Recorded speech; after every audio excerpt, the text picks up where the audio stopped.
Hallelujah, hallelujah, hallelujah, hallelujah, hallelujah. See, stop quoting scriptures. Stop quoting this scripture. 2 Corinthians 5 verse 17. Any man being Christ is a new creature. All things are passed away. Behold, all things are become new. What was saved was your spirit. When you receive Christ into your life, the Christ that comes into your life comes to take over your spirit. It does not control your thoughts. Do you understand what I'm saying? Your thought is still under the control of your soul. Your spirit does not control your thought. Now, the war between your flesh and your spirit is who takes control over your soul.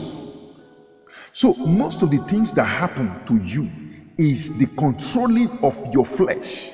What your flesh brings into you, your soul will accept it, but your spirit also connect to God by true salvation. Now, the salvation of your spirit does not affect your flesh or the whole of your life until you absolutely quit evil, which is very, very difficult to happen. Somebody say, Pastor, it's difficult. Tell a sister that is promiscuous to stop promiscuity. She will stop it at that very time. But let her go from Abuja to Delta where nobody sees her. That is what we're saying. Why? Because there is a war between the flesh and the spirit. Who takes charge of the thought of the heart? Because out of the Bible says what you eat does not define you. It is what comes out of you. And what comes out of you is as a result of the thought of your soul. Because the true you is the soul, not your spirit. The spirit in you is the spirit of God that was corrupted when Adam sinned. And then when you give your life to God, the spirit in you becomes corrected based on the fact that you accept Christ into your life. You invited the Holy Spirit to take charge. Now, the Holy Spirit cannot fully take charge of you except you know what is written by the word of God, so that it will now begin to be like a child who now begin to learn how to walk, how to talk, how to do things. That's how your soul begin to learn how to do things. Get this. For example, many of us who are even pastors, watch them. I heard of a pastor who was using shovel to fight in the street. That is not holy war. There's nothing like holy war. He was so provoked in a situation that because why? His soul is not saved. When your soul is saved, you'll be broken.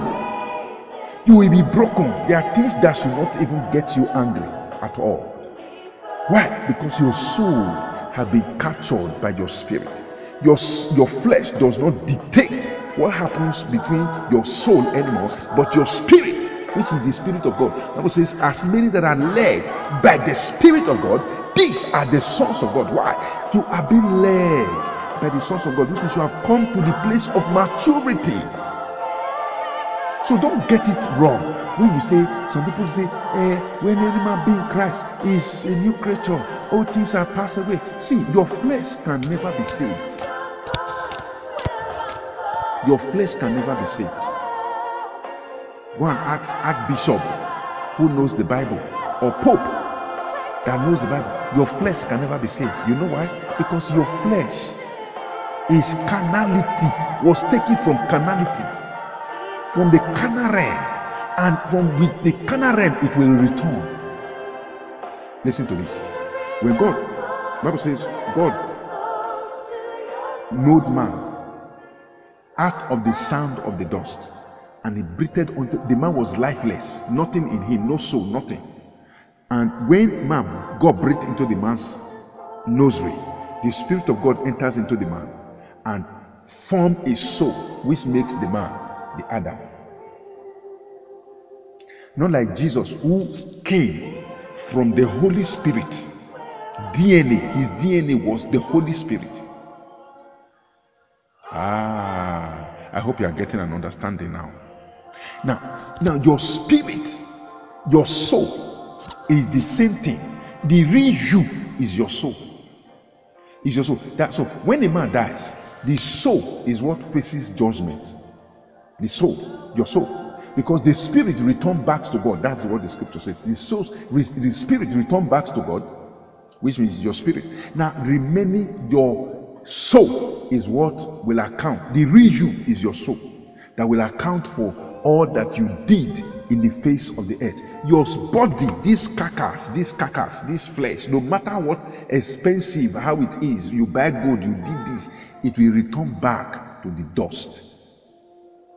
Even when what the church called, the Pentecostal church called rapture, when you are rapturing, your flesh is not going anywhere. It is your soul that boom. Your soul, not your spirit.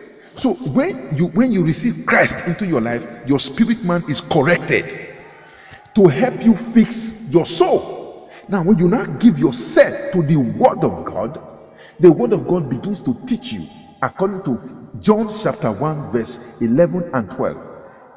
As many that receive him, he gave power, in other words, authority, the privilege to become children, so that you can begin to learn how to walk, how to talk, how to write, how to read. You now begin to read, and then as you now begin to grow in the spirit, the Bible says he became the flesh. If you read that word, it says the flesh. The word became flesh and dwell, which means when the word begins to take part in your life, it begins to form a spirit in you, and that spirit is that spirit that overshadows your flesh, that covers your soul, when that help your soul to grow in righteousness. Hear this. Now you no longer be able to tell anything sin will be detested by your flesh. Why?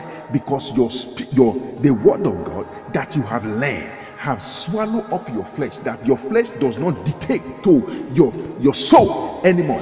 It is your spirit that dictates, and that is and in that spirit, that's where God works with. Follow me, Coach.